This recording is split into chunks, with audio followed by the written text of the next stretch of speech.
Hello.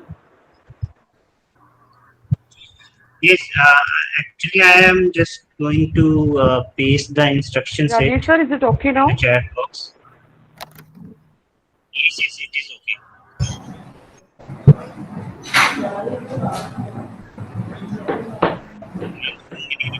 This is Hello.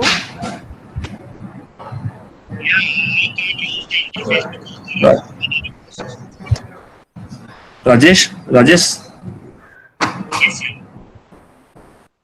Director sir और HOD madam भी आ गई हैं, तो हम उनको इंट्रोड्यूस करवाते हैं। सर मैम को कहते हैं और सर को कह देता हूँ ना। Yes, sir. Yes, sir.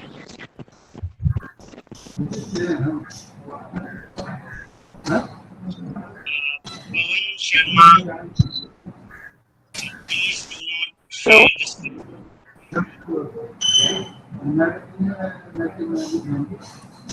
HOD madam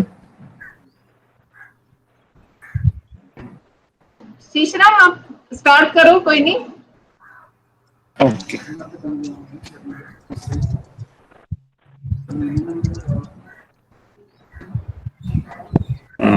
good morning sir. Good morning Arvind sir. Good morning. So बहुत बहुत अच्छा लगा सर आप लोगों आपने आप ज्वाइन किया। थैंक यू सर, हमारी रिक्वेस्ट को एक्सेप्ट किया।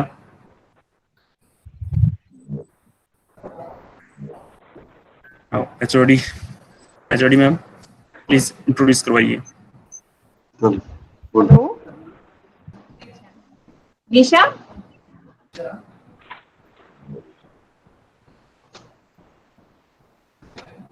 निशा,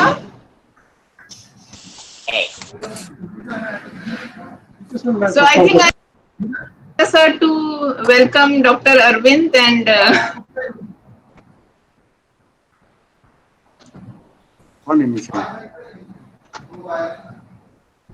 उधर लाइट नहीं थी ना sir.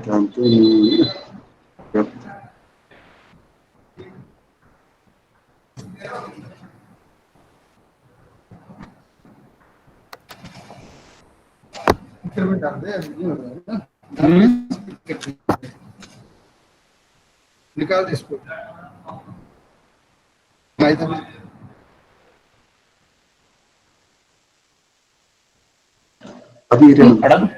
Nisha, you can start introduction. Okay, ma'am.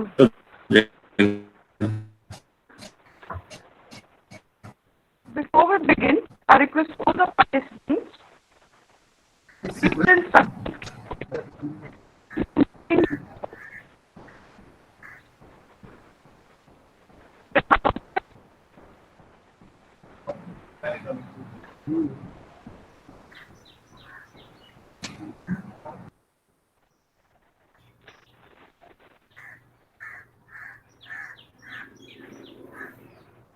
Hello.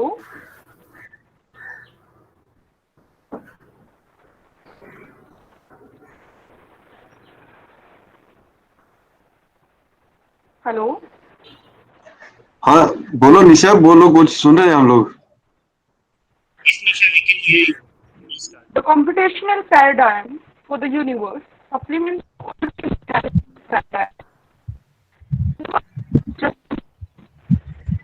the machine that processes information. The universe computes. It's a physical system that can be programmed at its most microscopic level. Quantum mechanics is constantly injecting fresh random bits into the universe. Namaskar. A very beautiful and healthy morning to all the inquisitive physicists connected with us via front-edge virtual technology. On behalf of Physical Science Society, I, Nisha Chahal, welcome you all to this webinar on Future of Quantum Computing, to be delivered by Professor Arvind, serving secretary at IISER. He obtained his PhD from Center of Theoretical Studies at IISc Bangalore. His main area of research is quantum information, quantum optics, and foundation of quantum mechanics. Some of your studies are secretary in Gujarat University, Assistant Faculty Member at Carnegie Mellon University, Faculty Member at IIT Madras. Dr. Arvind has received IISER medals for young scientists and has various national and international publications to his name. So he is a theoretical physicist. He is extremely involved in contributing to education, especially in the context of teaching of science in schools as well as universities. It's hard to put achievement. The list goes on and on. It's a great pleasure, sir, that today we'll have a mere share from your immense knowledge. Quantum computers use the natural world to produce machines with staggeringly powerful processing potential. We could use quantum computers to stimulate molecules, build new drugs, and materials, and solve problems plaguing physicists for decades. It can help scientists to speed up discoveries in adjacent fields like machine learning and artificial intelligence. Without any further delay, I request Professor Arvind to enlighten us with his talk. I would also like to welcome our worthy director, Dr. Lalit Kumar Awasthi, for joining us and always motivating us for such talks. In the meantime, I request all the participants to kindly mute your mic and videos. Write your queries in the chat box, both in YouTube and Google Meet. However, all the queries will be answered only at the end of talk. So please.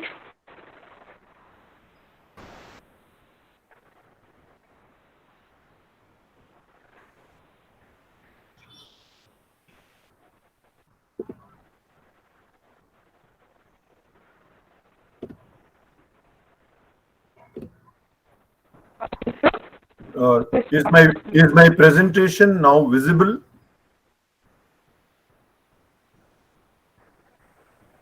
Can you hear me? Yes, Professor. Yes, sir, it's audible. All right. And is my presentation visible? No. Then you have to make me presenter.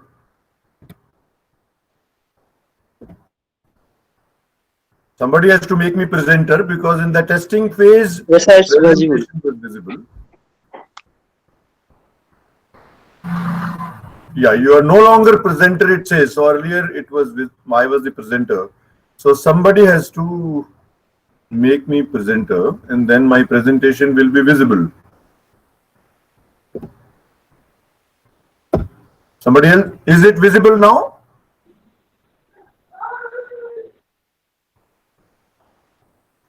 Hello? Hello. So I was presenter and then you could, one second.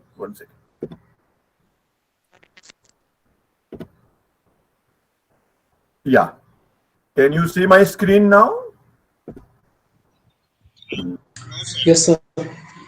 Can you see my screen now? Yes, sir. Okay, good. Can I start now? Yes. First of all, I'm very thankful for NIT Jalandhar for inviting me to give this webinar today. I have a long association with this institution. I have worked on their various committees over the years, and I know the faculty at physics for a very long time. I am very, very happy that NIT director himself is available and participating in this seminar. I feel honored. The extra connection which has happened with this institution over the past few years is that Shishram is our student from IISER Mohali, and I'm glad that he has joined as a faculty member at NIT Jalandhar, and he is organizing this webinar. So I'm happy in many different ways about today's webinar. It's a topic which is very broad, and of course, I will talk about the breadth, but I have decided to get a little bit specific and tell you about few technical details which you can keep with you. Let us set a protocol. If I am not audible, I am keeping my WhatsApp also on, so organizers can alert me if they want something. If everything is going fine and I don't receive any messages, then I will talk as if there is an audience and I am talking to that audience. I must say that I'm not that much used to webinars, and this is also an experiment because of the COVID time. I much prefer talking in a hall to people and things like that. but we have to kind of come up and use this particular opportunity maybe to develop online resources, and I'm very glad that this is happening. With this, let me begin with my talk today. See, at IISER Mohali, we have a very large group working on quantum aspects of information, quantum computing, quantum cryptography, and so on. We call it Center for Quantum Foundations, Technologies and Applications.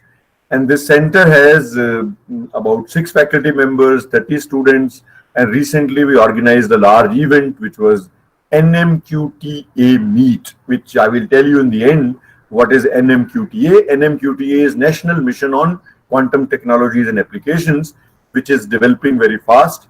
And therefore, as you will, I will end with this, that future of quantum technologies in this country is progressing very fast. So this tells you that IISER Mohali is a hub as far as quantum information is concerned, and we have a very vibrant and a large group. See, quantum mechanics is a 20th century construction, and it was formally constructed in 1920s. However, the background, the backdrop had started emerging from the beginning of 20th century.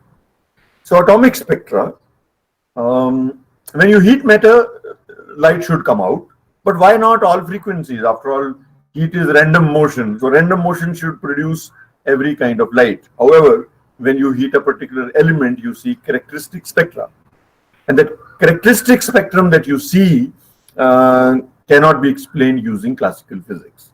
Similarly, blackbody radiation, there is a peak which characterizes the temperature of the blackbody, and that peak cannot be explained using any kind of classical physics.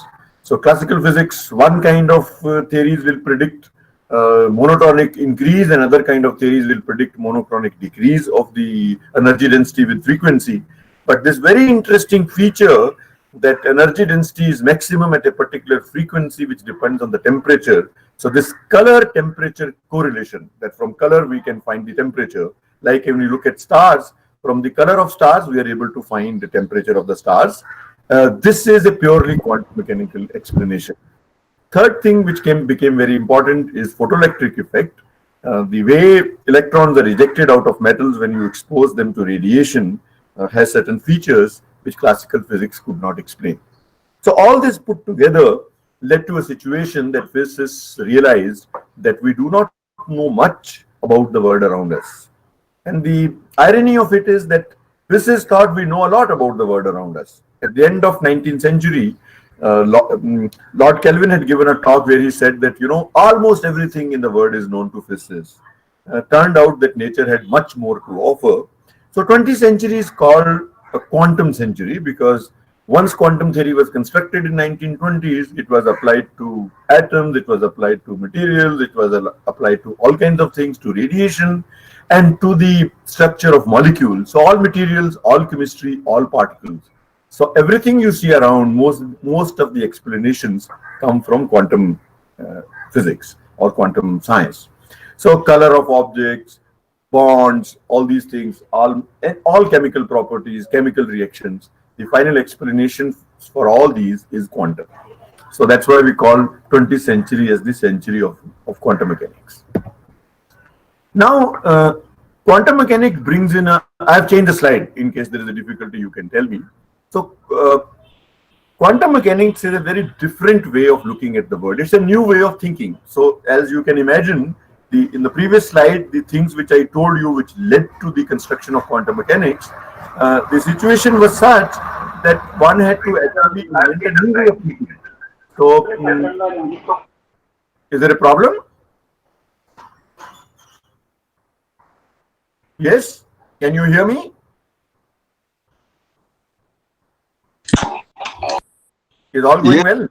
Yes, we can hear you. Somebody might have put on his microphone. That's the problem. Oh, somebody has, okay, that's their problem. Okay, sorry. Okay, so the new way of thinking which came with quantum physics has some very peculiar features which have changed the way we think about the world. So in our classical way of thinking, situations are as per our intuition. If you say a particle, motion, field, force, we can imagine these concepts. On the other hand, situations may not be as per our intuition in the quantum world. When I say sp3 hybridization and I say that there's a tetrahedral structure for the carbon in methane, there are 4 electrons in the carbon. Where are those 4 electrons? In the orbital. So we begin to take these orbitals in a very rigid way, as if there is a structure over there. However, if you believe that electron is a particle, then you will not be able to imagine these orbitals. So the final thing is that we are not able to imagine the quantum situations. We have to agree with what the quantum theory tells us, and the only way to examine them is to do experiments and find evidence for the theoretical explanations which come out of quantum physics. Similarly, the notion of probability. The notion of probability in the classical world is to represent lack of knowledge. By that, what one means is that if you don't know something, then you assign probability to that particular thing. If you don't know, I'm giving a talk today in the NIT webinar, then you'll say probably Professor Arvind is busy. Probably he's doing something. Probably he's talking to his students. But someone who knows that I am talking to you, if one of the people participating in this seminar are asked, you will not use probability. So the probability is a representation of lack of knowledge in the classical world. However, in the quantum world, probability is fundamental. When there are 2 radioactive nuclei, and you know one will decay and then second will decay, and you know the probability of decay. However, which will decay first? That question nobody can answer, because quantum world does not go beyond probabilities. It is not that I don't know or you don't know. Nobody knows. There is that information that which nucleus will decay first. That information is just not a relevant information or valid information. Only probability itself is a fundamental information in the quantum world.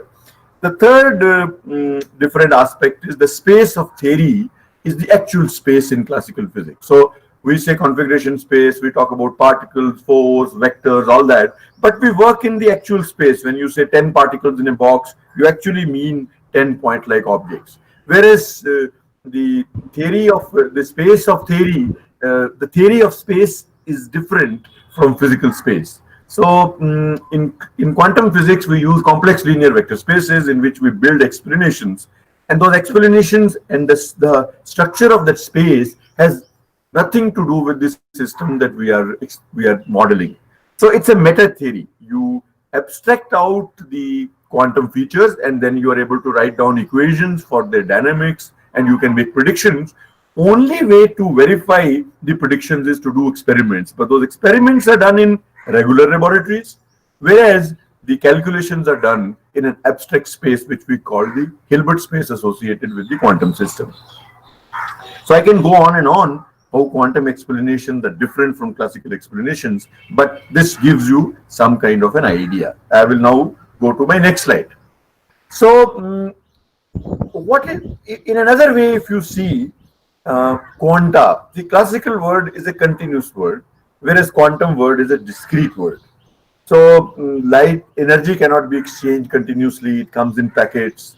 Fundamental particles like electrons, quarks, they cannot be broken down further into pieces, they come as discrete lumps. So the fundamental constituents of the word are quantum, they are discrete. Whereas classical physics would imagine a continuous charge density or a continuous mass density and all that and so on. The second difference in logic is that in classical world, objects occupy specific positions. So we are very much intuitively we think objects and space are connected. For example, if I'm in Jalandhar, I cannot be in Mohali. If I'm in Mohali, I cannot be in Delhi. But the quantum world is a little bit different. In the quantum world, if configuration A is allowed and configuration B is allowed, the configurations A and B are also allowed together. So what does this mean? This means that if I can be logically or present in one location and I can be present in another location, I can also be present in those two locations together or simultaneously. Now, this is something not so easy to get used to, but this is actually behind the logic behind orbitals, for example. The same electron is everywhere in the orbital. It can be even more bizarre. The bond may be shared by two atoms, and one electron is simultaneously available to both the atoms, and then you take that orbital structure and so on. So the take-home message is that if a situation A is allowed, situation B is allowed, the situations A and B are also allowed together. This is called the superposition principle. Excuse me, Dr. Arvind. Yes? Actually, our director has to go to another meeting, so I would like to request him to say a few words before he leaves this webinar. If you don't mind. That's fine, that's no problem. Okay. Dr. Vasti, please. Dr. Harleen, Dr. Arvind, this could have not been the better time to interrupt him. He was in his talk. I'm sorry for this interruption, Professor Arvind. We have another webinar after 5 minutes or so. So I congratulate the Department of Physics taking this initiative. This talk is quite interesting. I'm basically from computer science background, so I like this talk. I could have joined for more time, but due to this occupation, I will not be with you people. Very good response, 237 participants. I think they'll be able to gain a lot from this talk. Thank you. Jai Hind, Jai Bharat. Please, you can start. Thank you so much, sir. Thank you so much. Thank you for joining. All right, shall we continue? Yeah, sure. Yeah. So the quantum superposition basically means that if one situation is possible, another situation is possible, both these situations are also possible together, which means the quantum system can be in a superposition of these two possibilities. Now, these two possibilities could be two different locations, it could be two different momenta, it could be two different energies, it could be two different angular momenta, and so on and so forth. It's a very broad principle of quantum physics. As you will see, this could be two different computations, and that is maybe what is behind giving this certain advantage to quantum computers. The third feature of quantum physics, which is very different from classical physics, is quantum measurements. So quantum measurements in classical physics are typically readouts. So readout means that just 1 second, if you do not mind, there is a source of noise, so I have to close a door. I will be back exactly in 10 seconds.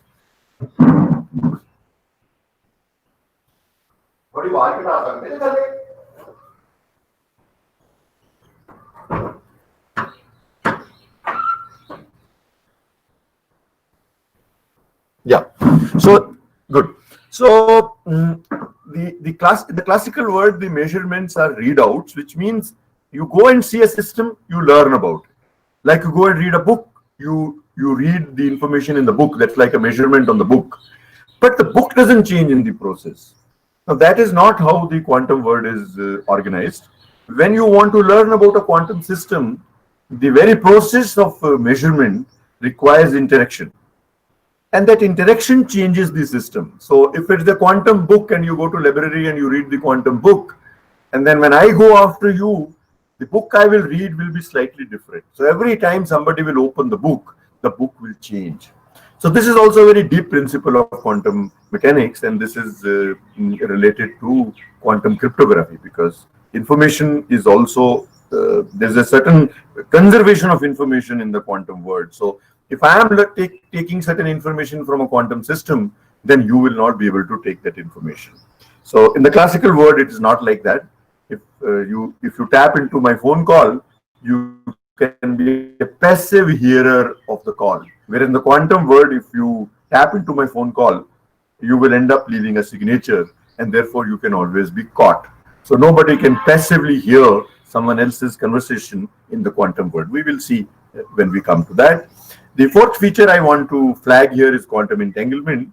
It's a very deep feature, and of course I can give a 1 hour talk on any of these features, but I'm just pointing it out. So quantum correlations may not have a local description, which means locality in physics means that Einstein's theory of relativity, that local influences decide my local environment. So something far away cannot influence me immediately. It takes time. For example, if the radiation pattern of the sun changes, we will know it only after 8 minutes. It cannot any change inside sun cannot influence us for 8 minutes because it takes time for information to travel. Nothing can travel faster than light.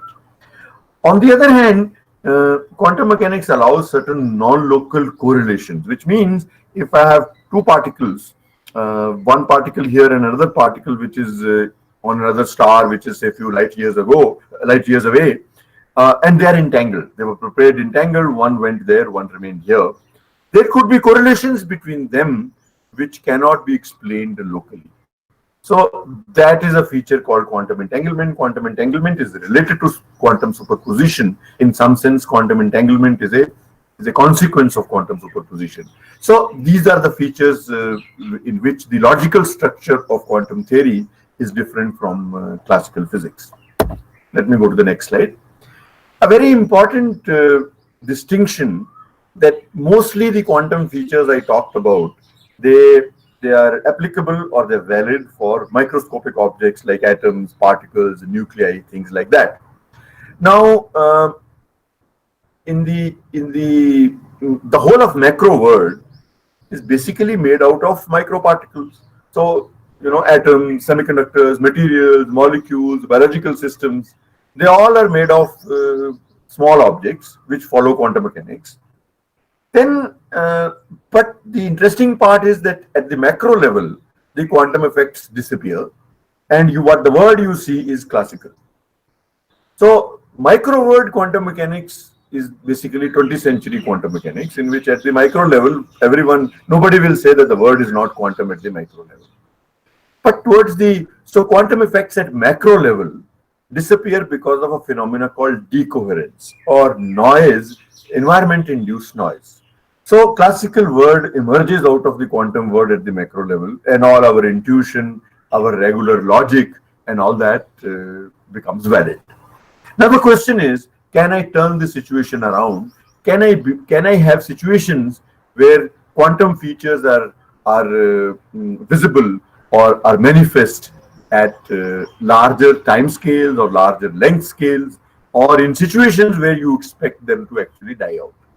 So those are called macroscopic quantum effects, or quantum effects at a level which you don't expect in the way because things are not supposed to survive decoherence processes. Now, quantum information processing is not really about using semiconductors and gates to do quantum information processing, because in that sense, all information processing is quantum, because all devices that we use inside our regular computers are quantum. There is no classical device that we use inside. However, we don't use quantum logic. We use classical logic, regular logic of AND, OR, NAND, and build our computers.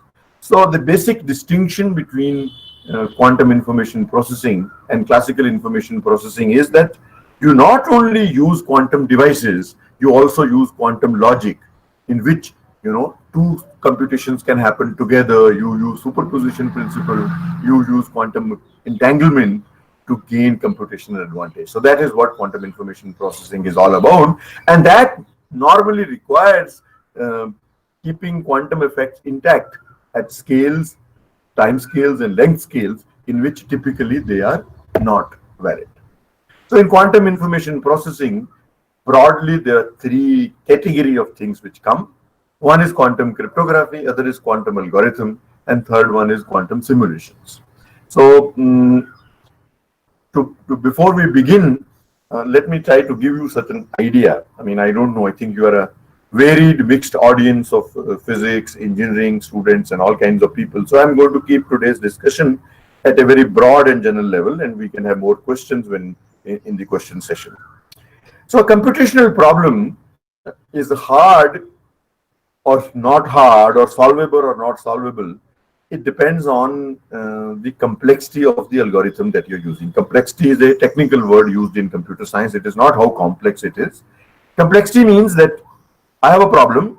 Let's assume a problem takes time t to solve that particular problem. If I double the size of the problem, how does the time change? Time may not change. Time may become also double. Time may grow as a polynomial, or time may grow exponentially. So different how the time taken to solve a problem changes when you change the size of the problem. Is a parameter called complexity, which is used to see how difficult or easy is a problem. Let me give you an example. If I give you a number and I ask you, is this number even or odd? See, this problem is such that it's very easy, because you don't even need to worry about whether the number is large or the number is small. Even if the number is very large, you need to look at only the last digit of the number, and if that digit will tell you whether the particular number is even or odd. So when I change the size of the problem, which means I change the size of the number, which I want to find out whether it is even or odd, the time taken to solve this problem does not change. So time is independent of the size. Those are the easiest kind of problems. Now, if I want to add two numbers, that is little more difficult. How difficult? Does the time taken to add numbers grow with the size of the number? No. If you analyze this problem carefully, you will see that it depends on the number of digits in the number. So a 3-digit number is 3 times more harder to add compared to a 1-digit number. So 8 plus 7 is 15, but 18 plus 25 will take roughly double the computational time, because you add digit wise. So a number of digits in a number is equal to the log of the number. So the addition is also simple, because the time taken to do addition grows as log of the size of the numbers that we want to add. Then you can think about multiplication, you can think about many other problems, and for every problem given an algorithm, you can find out whether it is difficult or easy to solve this problem. Now, turns out that factorization is a very hard problem, and because the time taken to factorize numbers is an exponential function of the size of the problem. So if you double the size of the number, it will be the time taken to factorize that number will become 2 to the n. So if n becomes 2n, then the time taken grows as an exponential function.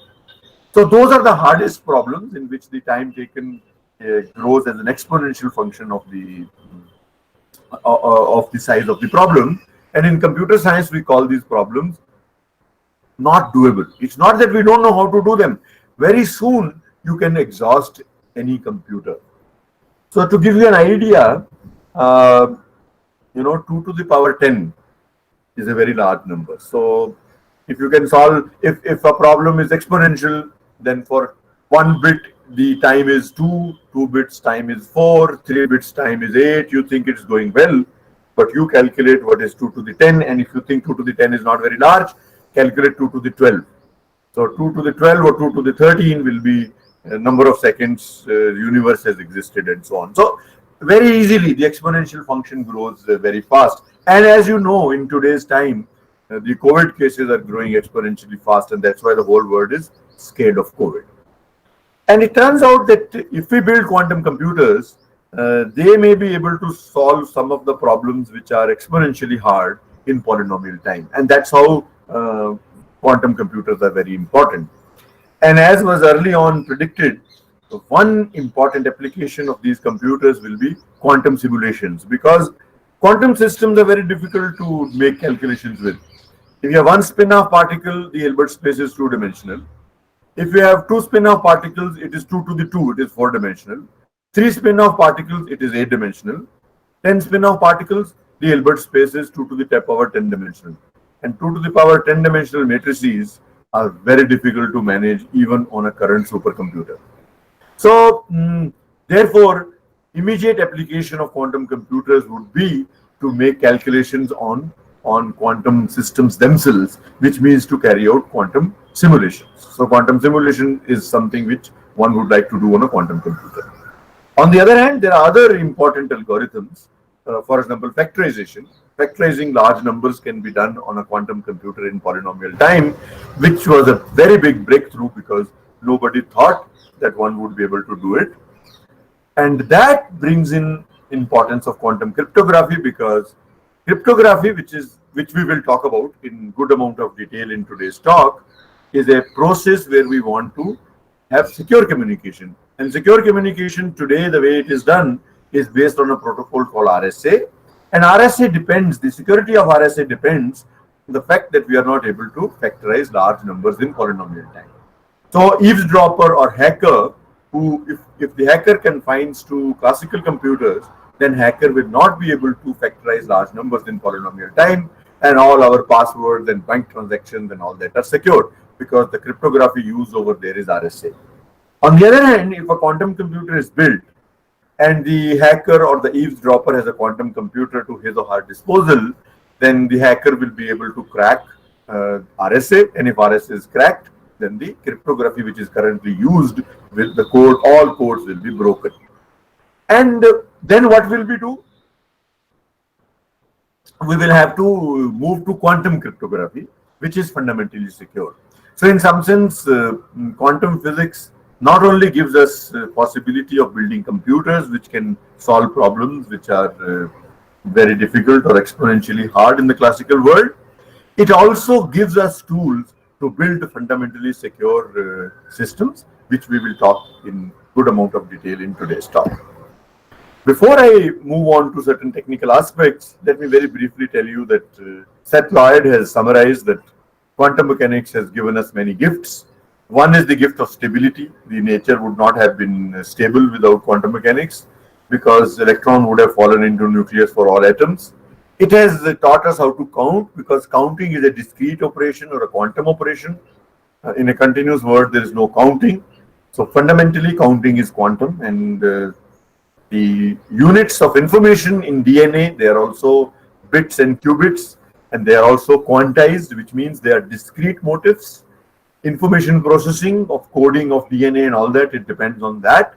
And I told you early on that randomness in the word is intrinsic randomness in the word is quantum. So there are 5 gifts of quantum mechanics: stability, countability, information processing, and randomness, which Seth Lloyd calls them as quantum gifts to the word or to our thinking, or whichever way you want to interpret.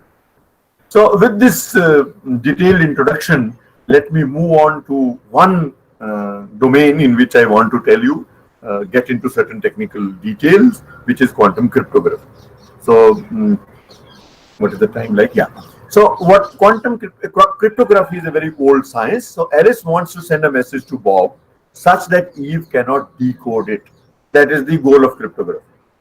Or let me add, if Eve tries to decode, then Alice and Bob get to know that somebody is disturbing their line and somebody is trying to get the information. So what is the best way? The simplest way is that you code.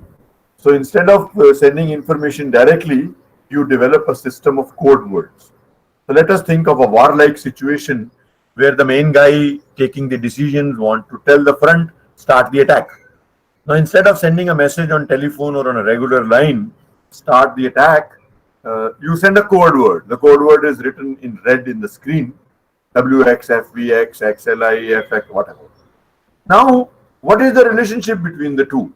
How will Bob know in the front that the message means start the attack? To know that, Bob has to know how the code word was produced. And in this case, code word was produced by a shift operation, shift by 4. So you see, A became F, T became X. So in a cyclic way, all the English letters were shifted by 4. A became O, K, L, M, and O plus 4.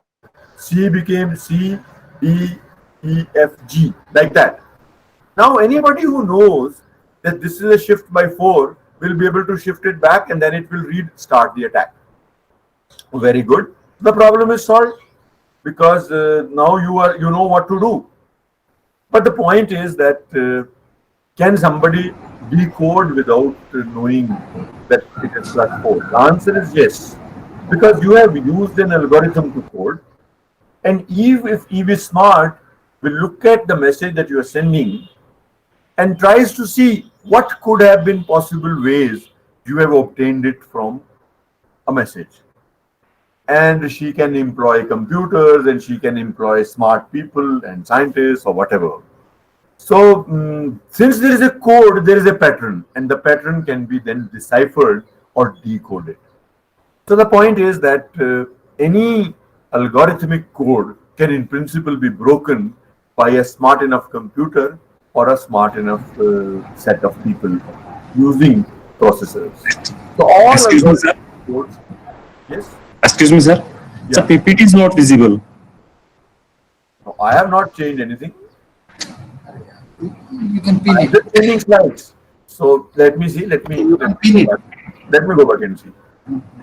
Your screen is still visible to others. No, yeah. Resume your presentation. Resume your presentation. Now is it visible?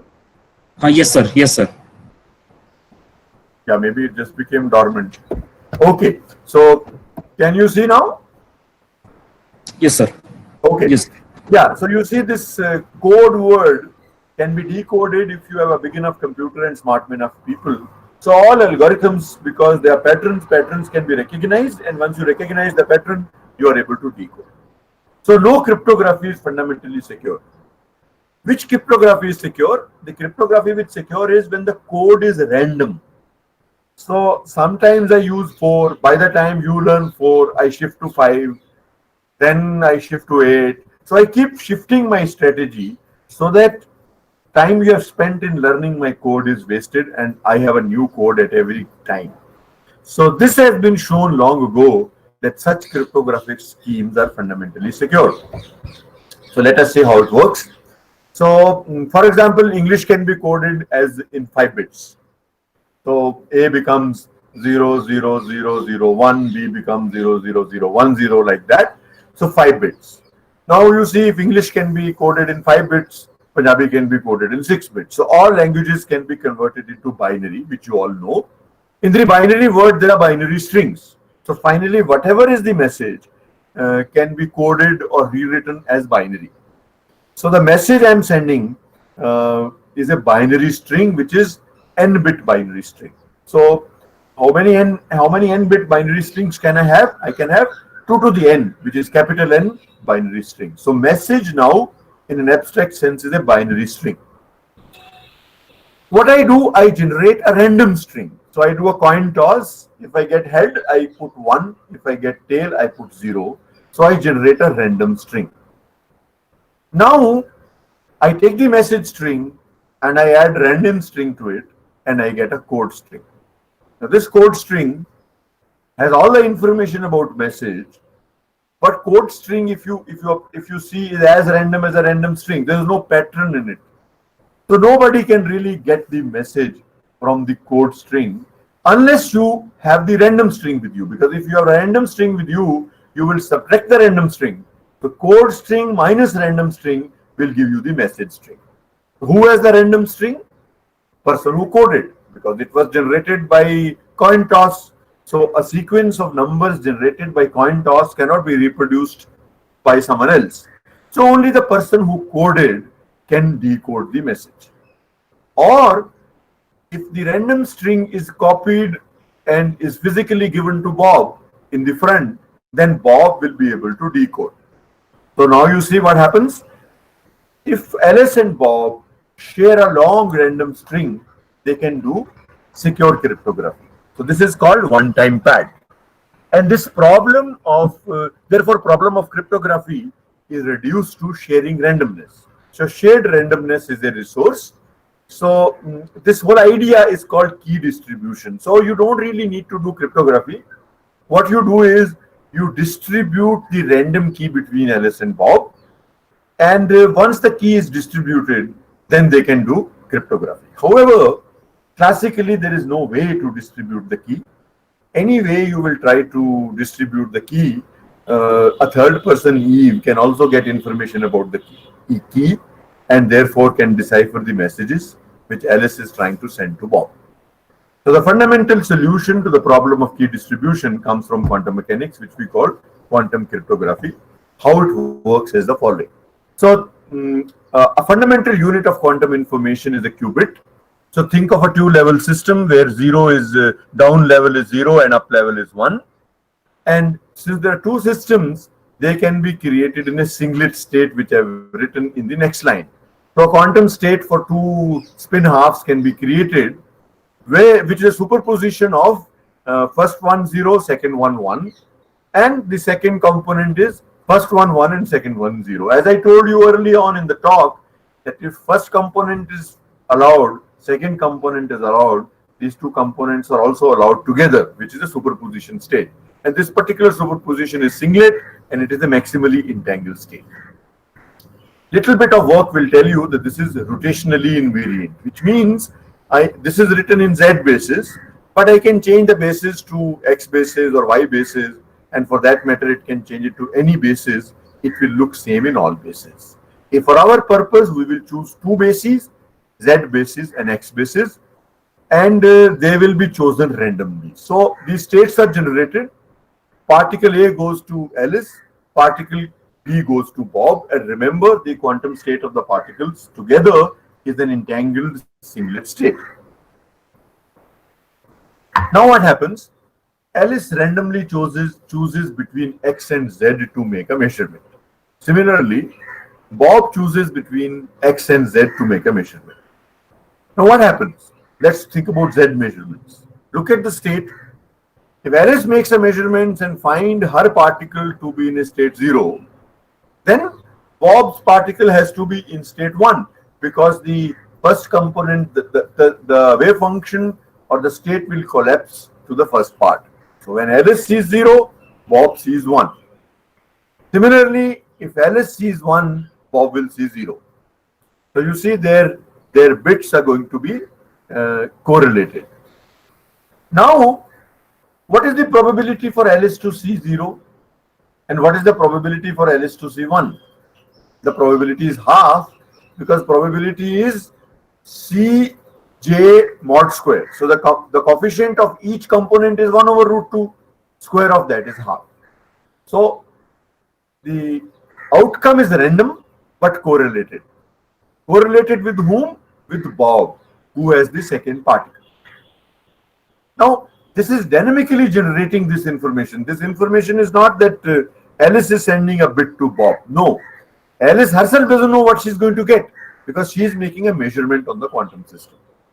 Now, this can happen, this can be done for X measurements also. All you have to do is rewrite the state in X basis, and in X basis also it will look 0, 1, 1, 0. So you can, in X direction also, if you measure the spin, when Alice gets 0, Bob gets 1, and when Alice gets 1, Bob gets 0. So now what do? They make measurements randomly. Nobody knows what measurement they're going to make. They take a coin, throw the coin. If head comes, make X measurement. If tail comes, make Z measurements. And each one take this decision locally. All right. So Alice and Bob generate long binary strings at their ends, which are random. They make public the random choices of X's at each end. Afterwards, in a newspaper, after they have made measurements, they say, run number 1. Alice made which measurement? She will tell X. Bob will tell what? X or Z. They will know. If their measurements match, they will know their bits also will match. On the other hand, if the measurements don't match, they throw away that case. So you see what is happening. What is happening is that they are doing their measurements randomly, but since two random numbers are equal, two random binary numbers are equal with probability half the time they will end up measuring along the same axis. And whenever they'll end up measuring along the same axis, they will have completely correlated bits. But those bits are secret. They are not announced. Only the axes are announced.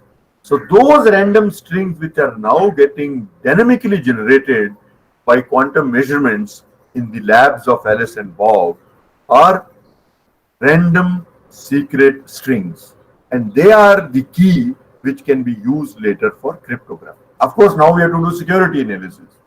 If Eve is there, who comes in the way and captures the particle which is going to Bob, you can show that Eve will not know what to do because they are not pre-deciding which measurements to make. So she will not know in a given run whether she is supposed to make X measurement or she is supposed to make Z measurement. And therefore, she will end up making her measurements randomly. And that a detailed analysis can be done and shown that she will destroy the correlation 25% of the time. So she will leave a signature, and after finishing their measurements, they will do a test, and the test will reveal whether somebody was eavesdropping or not. And if they conclude somebody was eavesdropping, they will shelve the protocol and do it again. And if they conclude that nobody was eavesdropping, that is a proof that their bits are secure. So this is how quantum cryptography happens. So let me show you an explicit demonstration. How does Alice's notebook looks like? So Alice throws a coin. If she got head first time, she puts a 0, and then she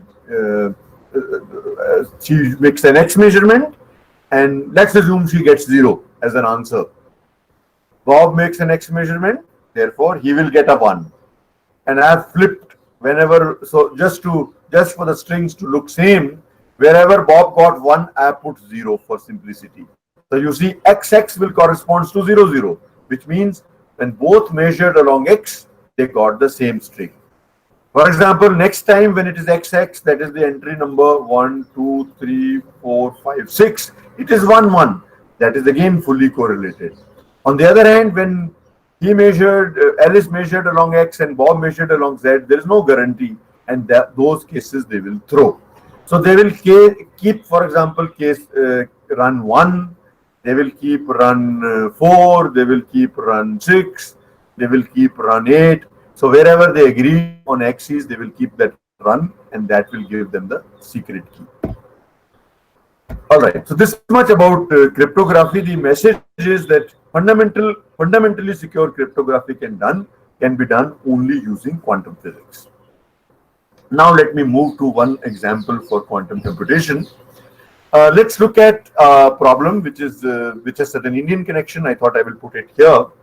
If I have a database, or n-bit database will can have in principle 2 to the n, which is capital N entries in the database. And if the database has a structure, for example, if there are numbers which are arranged in descending order or ascending order, it is very easy to find an item. For example, to find somebody's number in a directory is very easy because you know names, so it's sorted. So sorted databases are easy to search. Whereas unsorted databases are very hard to search, and it's an exponentially hard problem. So since there's no structure, on the average, you will have to look at almost the whole database to find out where the item is. It's like the original paper which was written on quantum data burst said looking for a needle in a haystack. So if you lose a needle inside a haystack, it's almost zero probability that you will find it. You have to give it up because it takes exponentially large number of searches or queries to search an unstructured database. Let me look at the time, how much time I have. Yeah, okay, it's almost 12 o'clock. So, Love Grover, who was an Indian scientist who graduated from IIT Delhi in electrical engineering and was working in Bell Lab, invented a quantum. Somebody is making some noise. Anyway, invented a quantum algorithm which can do an unstructured database search using a quantum computer in root and steps. Now, it is not exponential advantage, but advantage is very serious. Well, million becomes 1,000. So something which will need million steps can be done in 1,000 steps. So root and advantage is a very great advantage. And nice thing is this is a very strong Indian connection with this algorithm. It's called Grover's search algorithm. And Grover was working at Bell Labs at that time when he invented this algorithm. So when quantum computers are available, they will be able to execute quantum database search. Other very important algorithm that we will not talk about today is factorization. Factorization of large numbers can be done on quantum computers, and as I told you, factorization of large numbers, if it can be done, all security codes can be broken. So this is what are the kind of things which quantum computers can do. Now the question is, since the title was Future of Quantum Computing, when will we have quantum computers available? So since I have been in the field since quite some time, I joined this field in kind of year 99. 99 I started looking at quantum computers, exactly at the turn of the century. Those days, very senior scientists used to say that quantum computers is a pipe dream. It is going to remain a dream of theorists and they will never be built. In about 10 years, by 2010, people were saying about 100 years. And in 2020, people are saying quantum computers will be available in 20 to 30 years. You see, in my own lifetime, in 20 years of my experience in the field, the viewpoint has changed from never to 100 years to 20 to 30 years, which makes it extremely exciting, because 20, 30 years I myself will witness quantum computers, where 100 years is not very long, but then I cannot imagine living more than 100 years or 120 years and witnessing. So something which was considered not possible or not possible within our lifetimes is now possible within 20 to 30 years. And quantum communication devices have already been built. They are available in the market. There are companies selling quantum cryptography devices. So in my own lifetime, in 20-25 years, I've seen how the situation about the future of quantum devices and quantum computers has changed. The kind of systems that people are talking about involve photons. So photons as quantum objects are being heavily used to do quantum information processing and quantum communication.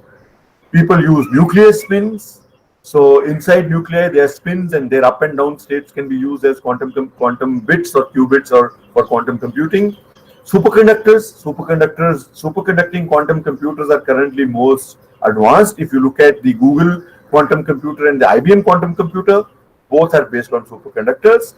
And single ion, individual ions which can be trapped inside magnetic traps can also be used as quantum computers. There could be other possibilities also. All we need are qubits which are quantum bits which can interact with each other, talk to each other, influence each other, but are kept isolated from the external influences which are decohering effects. So these are the kind of physical systems people are using to build quantum information processors and quantum communication devices. In India, there are very serious initiatives. There is an initiative which started 2 years ago called Quest, Quantum Enabled Science and Technology. 300 crores has been invested by DST to develop quantum science and technology. I must say, I'm very happy to tell you that IISER Mohali is a big partner in Quest program. We have 4 projects, total amounting to 20 crores out of these 300 crores, which is happening at IISER Mohali. NMQTA, which is National Mission on Quantum Technologies and Applications, is coming up. It is supposed to get funding of the tune of several thousand crores to develop quantum technologies in the country.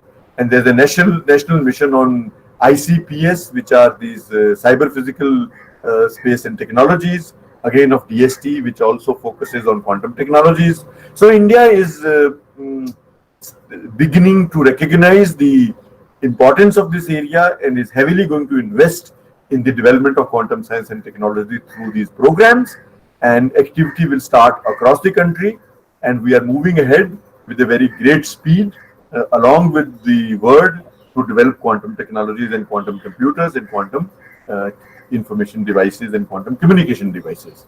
So this is the future of quantum computing in India and in the world.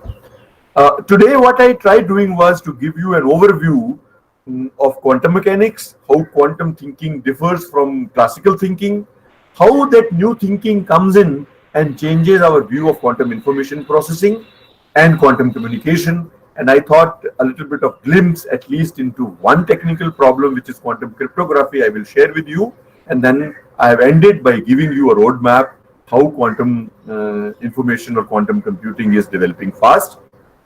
I must tell you that I have been lucky to be involved in research in this area from the very beginning, from the end of 20th century, and now very much into it. So I have witnessed these transformations which have happened in the area, and I once again thank organizers for asking me to give this webinar to 200 plus people, and I hope there will be some time for interaction between you and me after I formally close the talk. So I would like to close my talk here. Thank you, NIT Jalandhar, thank you, Shishram, and thank you to all of you for paying attention to my lecture this morning. Thank you. Thank you, sir. Thank you, sir. Thank you. Questions? Nisha? Nisha ji? Professor Arvind, it was a very nice informative talk on quantum computation. As you explained, as you know, in quantum world, Hilbert space is a huge space. So we can store enormous amount of information in one qubit. Okay, but when we try to do experiment to realize this qubit in real world, so as per my information, there are only two qubit systems have been realized experimentally. My question is, So shall I start with questions? I'm listening. I'm listening to the question. Yeah. Okay, so when we start increasing the number of qubits, so how we can tackle quantum decoherence when we keep on increase the number of qubits in experiment. I follow the question. Yeah, so that is one of the main challenges, and people have found out ways and means of controlling decoherence, and quantum coherences can be preserved. In superconductors, this is done by going to very low temperatures, liquid helium temperatures, so that the noise levels are down, and then there are these gaps which let you keep your system secure.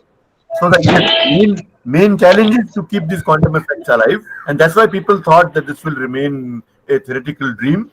But physicists have made a lot of progress, and this whole area of quantum control has now received several Nobel Prizes. So we are able to control quantum systems to keep these coherences alive, and that has now been achieved. So you are right; it's a difficult task, and that's why it has taken a century. Quantum mechanics was invented in 1920s, and decoherence control has been achieved only in 2020s. Yes, next. Thank you. The Hilbert, there are questions coming up here. Should I answer them? See, Hilbert space is exponentially large, but it is linear. Quantum mechanics is a linear theory. There is no non-linearity in quantum mechanics. I don't know. Shall I answer the? This is a better idea. The question that appearing here, I will answer them. So I will read out the question and answer one by one. Sorry, somebody has to moderate. Next question. Nisha, you can just pick a question. Next question. Sir, yes, sir. There is a question.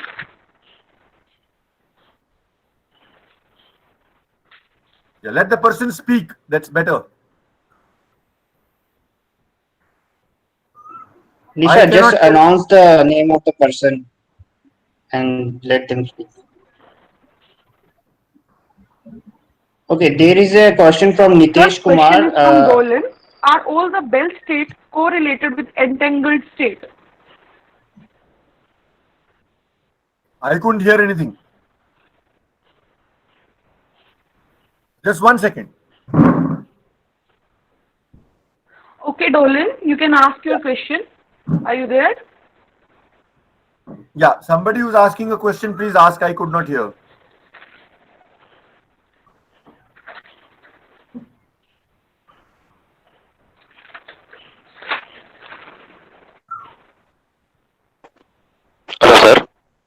Yes. Is it possible to analyze the entangled between two objects in real space? Yes. Is it Sir, there is possible? a question from Satish Kumar. Yes. So it is possible to realize quantum mechanics in quantum entanglement in real space. People have done such experiments and it has been seen experimentally. Yes. How extent we can analyze the means? Well, people have created entangled photons which are separated by kilometers. The time scale between the two objects. Yeah, time scales also you can keep entanglement alive for hours. People have done now these experiments where you can, but even if you can do for seconds, that is very useful because most quantum operations happen in 10 to the power minus 6, 10 to the power minus 3 seconds. If you are able to keep quantum effects alive for a second, that is considered very long because you can do thousands of operations within a second. Okay, So, okay, sir. maintenance of quantum coherence and quantum entanglement over seconds has been achieved in many physical systems. Even though in non-living objects can also entangled, because all the creatures will be made up of the same thing, the protons, neutrons, like this. Yeah. So yeah, it's possible. It's possible. Okay, okay. Thank you very much, sir. Okay.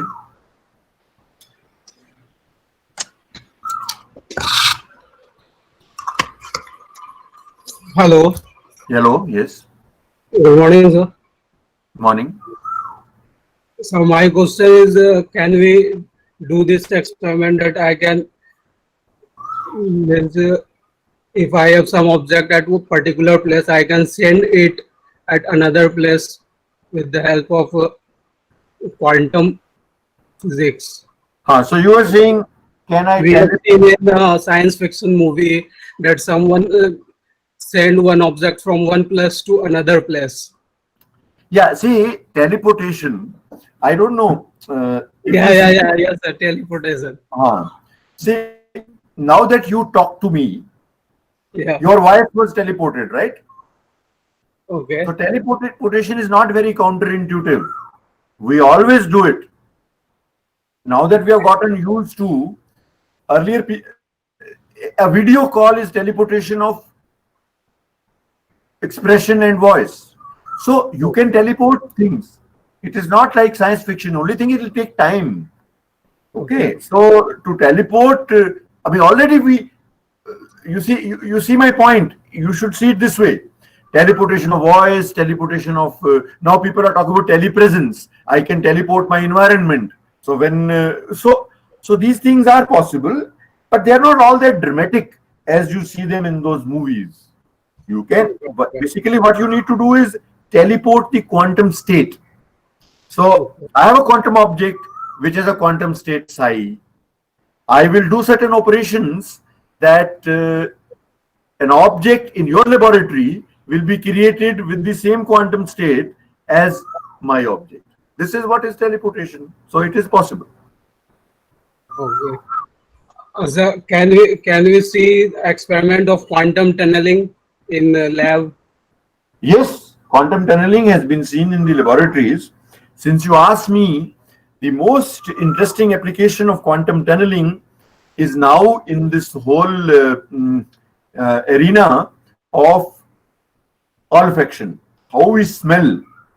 So the sense of smell has a quantum explanation, and the explanation is coming from quantum tunneling. So inside our nose, quantum tunneling is happening, and that is telling us what is the smell of which object.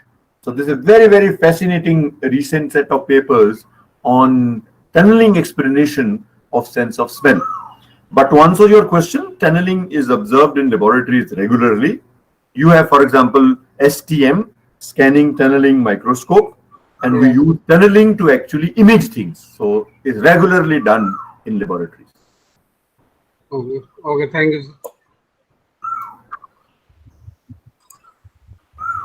sir. Yes. Actually, there is a question. Hello. Hello. Yeah, sir. Am I audible? Yeah. So the question is Hello. from Jericho Santos. Can we use quantum computation to explain the mechanism or existence of black holes or wormholes?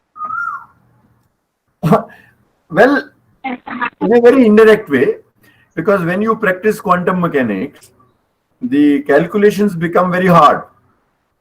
And to do those calculations, we may employ quantum computers.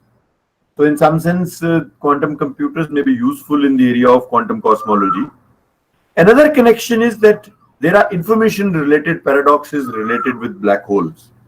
And their quantum information ideas from quantum information theory play a very important role. How does exactly information disappears in black holes? And is there a principle of conservation of information and all that? That's called information entropy paradox of black holes. So some of these explanations, yes, are related to quantum information. Sir, I have a question.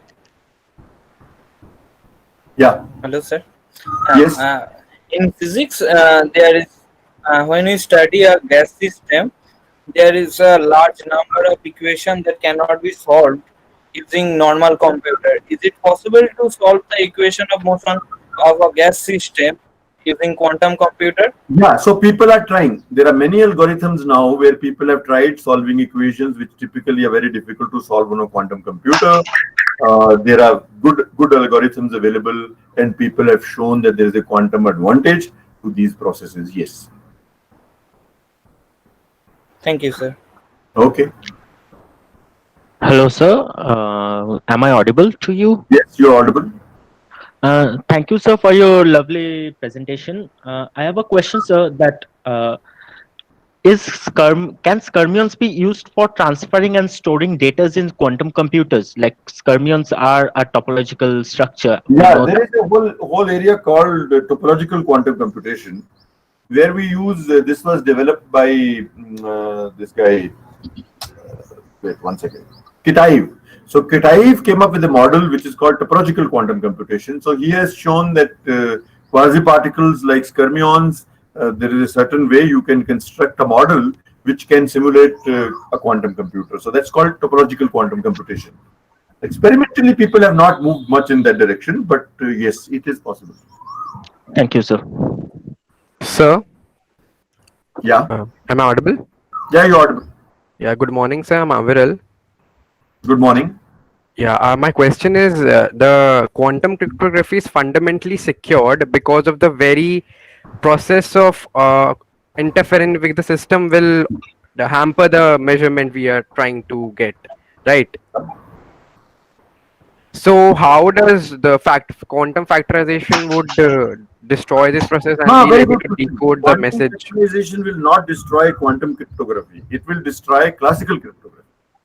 Okay. Quantum cryptography nobody can destroy because the security is fundamental. Not even quantum factorization. Computer, no. Okay, that is wondering what. True randomness is a true randomness. There is no way you can predict it sitting elsewhere. Yes. That's why I said in the beginning that probability in quantum mechanics is fundamental. It is not that I don't know, you don't know. Nobody knows that string. Thank you, sir. Hello, sir. Hello. Hello, yeah. Sir, can you tell us your intuition about where does this correlation start, sir? Like, what is the origin of quantum correlations? Origin of quantum correlation is the fact that word is quantum, and in some sense it is not that.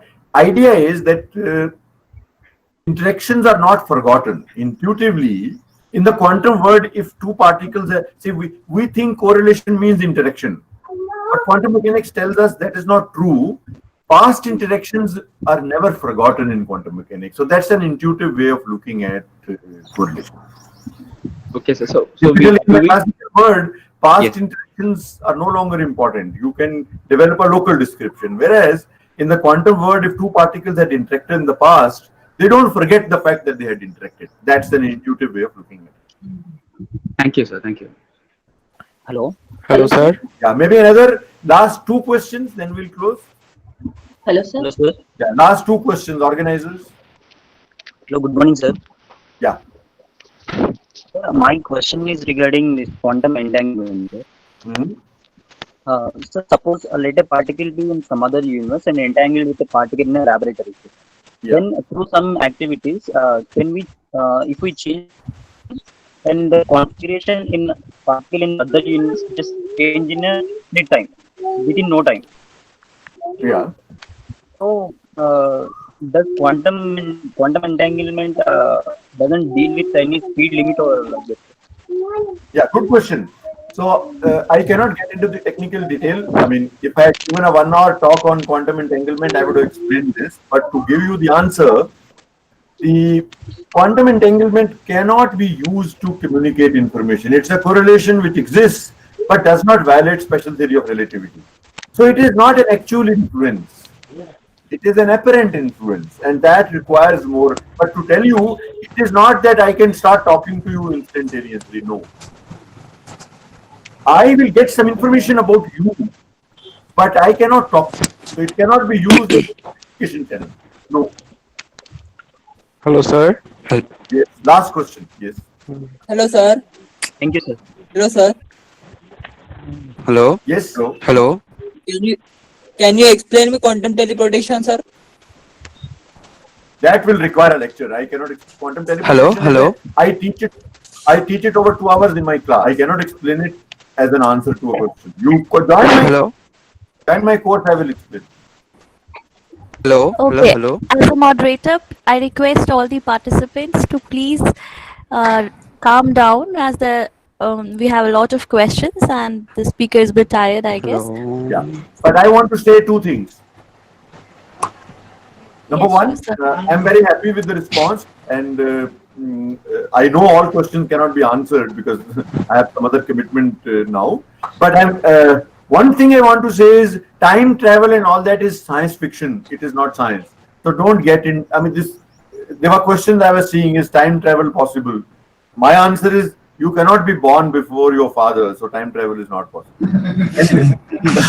So.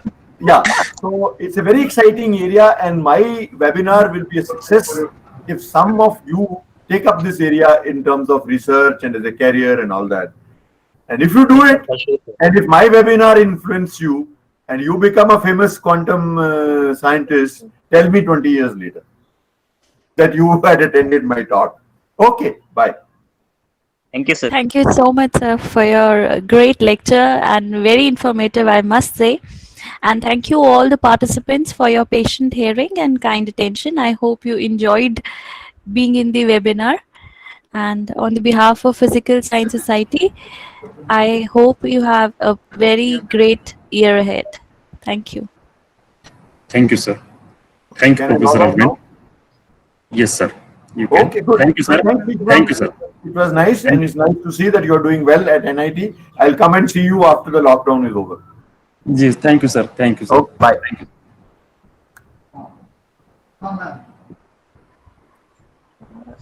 Thank you, sir, so much. Thank